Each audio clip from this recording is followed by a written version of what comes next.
আসসালামু আলাইকুম, কেমন আছেন সবাই। আমি আজকে আপনাদেরকে দেখাবো আলু ঢেঁড়স মাছের ঝোল।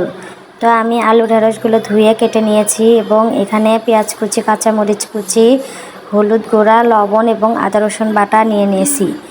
তো এরপর আমি এখানে 4 পিস মাছ আমি পাতিলে দিয়ে আলাদাভাবে পেঁয়াজ কুচি, গুঁড়া হলুদ,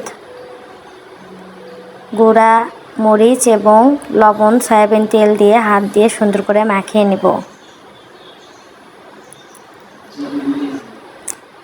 আমার মাখানো হয়ে গিয়েছে। এখানে আমি রান্না করার জন্য পরিমাণ মতো পানি দিয়ে দিব।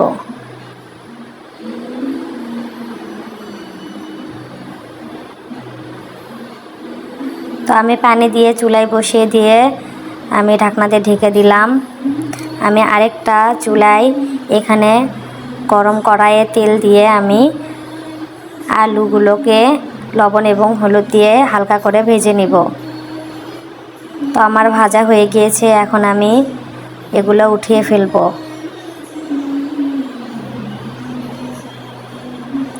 তো একই কড়াইয়ে আমি আবার একটু তেল দিলাম, তেজপাতা, পেঁয়াজ কুচি এবং জিরা দিয়ে আমি ভেজে নিব।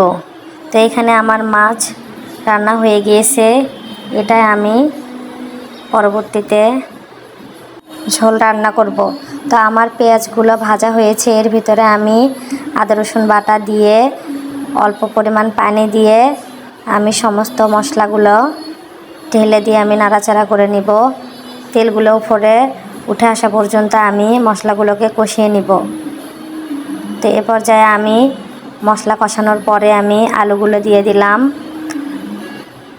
এবং এর ভিতরে ঢেঁড়সগুলো দিয়ে আমি এগুলো সুন্দর করে কষিয়ে নিব। এখানে আমি আগে পানি দিব না, আমি সুন্দর করে মশলার সাথে কষিয়ে নিয়ে ঢাকনা দিয়ে ঢেকে দিলাম। 2-3 মিনিট একটু কষিয়ে নিব এবং ঢাকনা খুলে এভাবে নাড়তে থাকব। তো 2-3 মিনিট আমার কষানো হয়ে গিয়েছে, এখন আমি ঝোলের জন্য পানি দিয়ে ঢাকনা দিয়ে ঢেকে দিলাম। তো 10 মিনিট পর ফিরে আসলাম।